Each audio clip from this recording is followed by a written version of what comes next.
What should we do with a drunken sailor? What should we do with a drunken sailor? What should we do with a drunken sailor early in the morning? Hey, hey, up she rises, hey, hey, up she rises, hey, hey, up she rises early in the morning.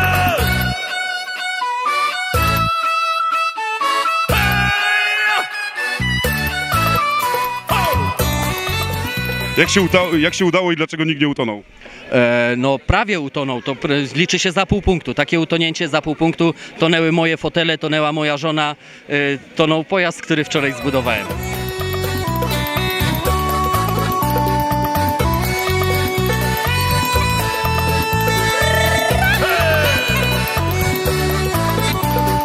Kiedy rum zaszumi w głowie, cały świat nabiera treści. Wtedy chętnie słucha człowiek morskich opowieści.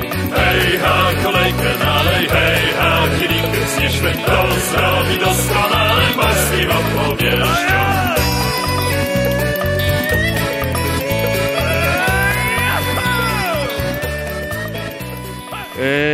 Jestem zaskoczony tym, że wygrała Syrena, bo było parę fajnych pływających konstrukcji, natomiast faktycznie oceniając walory artystyczne, na podstawie jak największy kicz może płynąć na wodzie, Syrena była ok.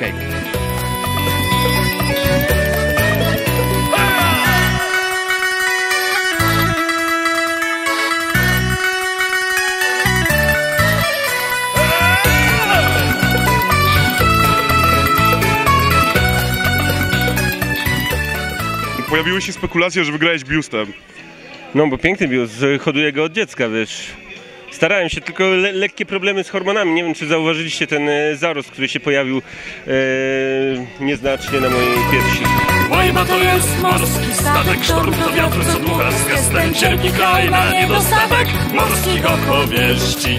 Hej ha, kolejkę nalej, hej ha, kielichy znieśmy. To zrobi doskonale morskim opowieścią.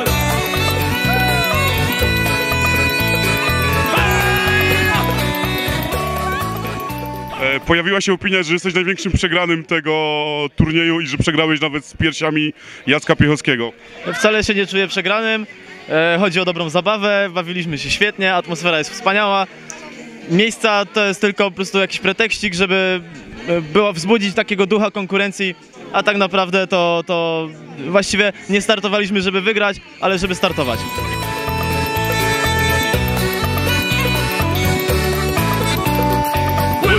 Marynarz, który żywił się wyłącznie pieprzem, sypał pieprz do konfitury i do zupy mlecznej. Hej ha, kolejkę nalej, hej ha, kielichy znieśmy. To zrobi doskonale morskim opowieścią.